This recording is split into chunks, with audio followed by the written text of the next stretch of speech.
How many of you are going swimming this Memorial Day weekend? You can tell we don't quite have enough water in the pool. That's because we're getting a new pool liner from Terra Pool Supply Company in Owens Crossroads. It's beautiful, but we need more water if we want to be able to swim on Memorial Day.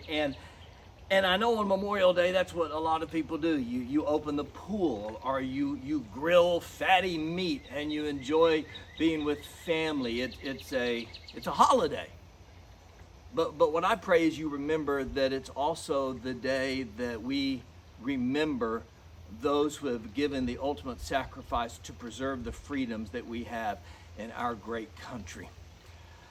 This is a daily Devo if you're watching it for the first time, and we have been studying the life of Joseph through the book of Genesis. And if you're reading our chapter in chapter 50 today, you see how Joseph is on top of the world. He's the prime minister of Egypt. Everything in his life is going so incredibly well. But if you've been with us on the entire journey, you might recall it wasn't always that way. Joseph was initially thrown into a pit by his brothers. He was sold into slavery in Egypt. He was falsely accused of making a sexual advance towards his slave master's wife. He then gets thrown in prison. If they had social media back then, Joseph would not have been posting pictures of himself in the prison, in the pit, as a slave. But no doubt you will post pictures on Memorial Day weekend, maybe pictures doing something with the family. People tend to post the happy pictures, pictures of a vacation with your feet in the sand, pictures of your children's accomplishments and graduation, whether it's high school, college, or kindergarten. And if you're not careful, when you scroll through social media, you can start to assume everybody else's life must be better than yours, because look at all these wonderful pictures. What you're doing is you're comparing their highlight reel to your behind the scenes. And when you do that, it seems like your life comes up short. And I understand you don't post those kinds of pictures. Joseph, he's not going to post, "Here I am in the pit, #blessed. Here I am as a slave, look at my chains, #blessed. Here I am in prison. I have the nicest fellow convicts in prison with me, #blessed. That's not what you post.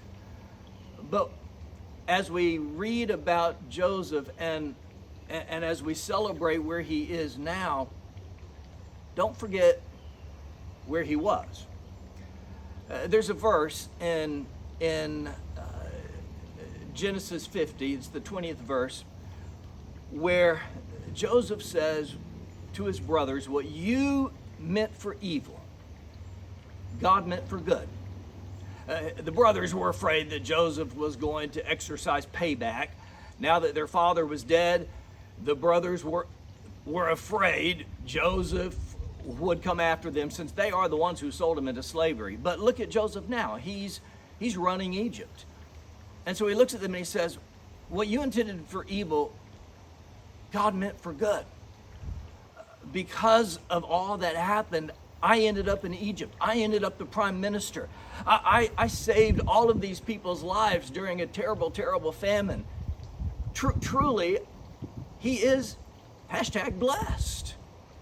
But you just have to remember, when you're going through the hard times, that you're going to get out, that you're going to come through on the other side.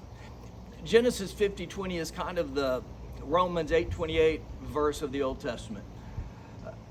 God works all things, even bad things, even being thrown in a pit, even prison, even slavery, even the trials and tribulations in your life. God works all things together for good for those who love him and are called according to his purpose.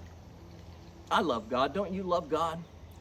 Well, there's a promise in the Old Testament and in the New Testament that whatever bad, hard, difficult thing has come into your life, God can work it out together for good. And maybe your life doesn't look like something right now that you want to post on social media. But if you could see the future, you would see that God doesn't waste a hurt. God's going to take this bad thing in your life and He's going to work it out to good. And whether you see it or not right now, you really are blessed. When the soldier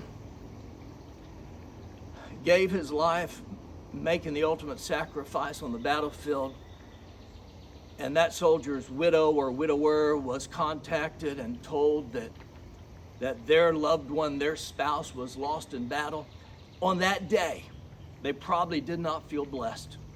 But if you could see it from the perspective of a soldier in heaven looking down, our freedoms were preserved, the battle was won, and America is strong. And even though the family went through difficult times, hashtag we are still blessed to live in this great nation, to be a citizen of the United States of America. We're blessed. So whether you swim or grill or hang out with the family today, remember how blessed you are, we are, to live in this great land.